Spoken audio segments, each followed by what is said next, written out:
नमस्कार दोस्तों, आज के समय में रामायण के बारे में कौन नहीं जानता। हर किसी की जुबान पर श्री राम का ही नाम है और आखिर हो भी क्यों ना, क्योंकि कलयुग में हम सबका कल्याण करने के लिए श्री राम का ही नाम काफी है। रामायण में इस बारे में तो सब जानते होंगे कि रावण जब माता सीता का हरण करने आया तो वो कुटिया के अंदर नहीं जा पा रहा था। लेकिन ऐसा क्यों? क्योंकि लक्ष्मण ने जाते वक्त एक रेखा खींच दी थी जिसको लक्ष्मण रेखा का नाम दिया गया था। लेकिन क्या वाकई में लक्ष्मण ने कोई ऐसी रेखा खींची थी या फिर सिर्फ ये कि मिथ है? चलिए पता लगाते हैं आज की इस वीडियो में।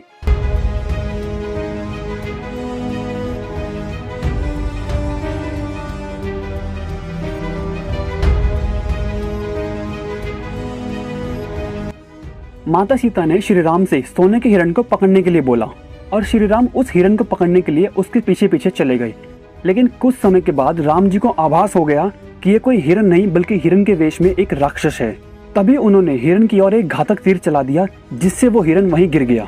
मरते वक्त उस हिरण ने, दरअसल उस बहरूपीय ने श्री राम की आवाज में माता सीता और लक्ष्मण जी को आवाज लगाई, जिसे सुनने के बाद माता सीता डर गई कि उनके पति को कुछ हो तो नहीं गया, वो इतने खौफनाक ढंग से क्यों चिल्ला रहे हैं। तभी माता सीता ने लक्ष्मण से कहा कि तुम जाके देखो, तुम्हारे भाई को किसी की मदद की जरूरत है, शायद उन्हें किसी ने पकड़ लिया है, तुम जल्दी जाके देखो। माता सीता के कहने पर भी लक्ष्मण वहां से नहीं गए, बल्कि लक्ष्मण बोले कि मैं आपको यहाँ अकेला छोड़कर नहीं जा सकता। लक्ष्मण के मुंह से ऐसा सुनने के बाद माता सीता गुस्से में लाल हो गई। तब माता सीता ने लक्ष्मण से जो कहा आज से पहले शायद ही आपने कभी सुना हो। माता सीता लक्ष्मण से चिल्लाती हुई बोली कि सुमित्रा नंदन, तू दुष्ट है, तू कपटी है, मैं नहीं जानती थी कि तू ऐसा निकलेगा।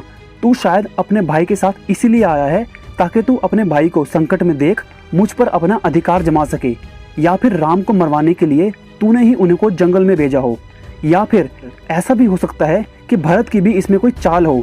मैं समझती हूँ श्री राम का संकट में पड़ना ही तुझे पसंद है। तुम्हारे मन में अपने भाई के प्रति कोई प्यार नहीं है, लेकिन तू ये जान ले कि प्रभु श्री राम के बिना मैं एक पल भी जीवित नहीं रहूंगी।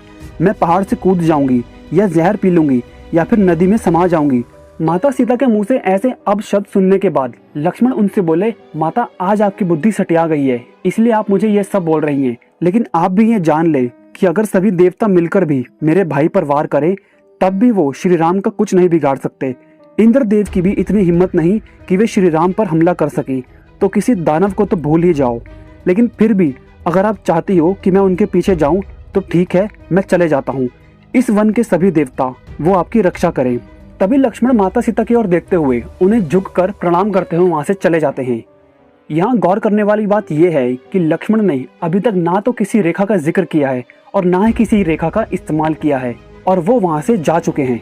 लेकिन ज्यादातर रामायण में तो यही दिखाया गया है कि लक्ष्मण जाने से पहले एक रेखा खींचकर गए थे, जिसको हम सभी लक्ष्मण रेखा के नाम से जानते हैं। लेकिन ऐसा बिल्कुल भी नहीं है, ऐसा मैं नहीं बोल रहा, ऐसा लिखा है वाल्मीकि रामायण के अरण्यकांड के 45वें सर्ग में। अब आप में से कुछ लोग मुझे अंधभक्त बोलेंगे, यहाँ पढ़ सकते हैं लक्ष्मण बिना किसी रेखा का इस्तेमाल किए वहां से जा चुके थे, तो फिर ज्यादातर रामायण में लक्ष्मण रेखा के बारे में क्यों दिखाया गया है? यहाँ तक कि टीवी पर दिखाई गई रामानंद सागर जी के रामायण में भी लक्ष्मण रेखा के बारे में दिखाया गया है।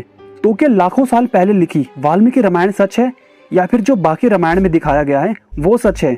या फिर ऐसा भी हो सकता है कि लक्ष्मण रेखा के बारे में इसलिए दिखाया गया हो ताकि कोई अपनी लिमिट्स क्रॉस ना कर सके। इसका मतलब ये है कि अगर कोई अपनी लिमिटेशंस क्रॉस करता है या फिर अपनी उस रेखा को क्रॉस कर लेता है तो उस व्यक्ति के साथ भी वैसा ही गलत हो सकता है जो माता सीता के साथ हुआ था। खैर, इस वीडियो को बनाने का मकसद सिर्फ रामायण में छिपे सच को दिखाना था। लेकिन क्या आज के समय में कलयुग में आपके रिश्तेदार आपके साथ हैं, या फिर क्या सच में कलयुग में भगवान हमारी सहायता करेंगे? पता लगा सकते हैं आप इस वीडियो पर क्लिक करके, और कमेंट करके जरूर बताना कि आपको ये वीडियो कैसी लगी। मिलते हैं आपसे अगली वीडियो में। बोलो जय श्री राम।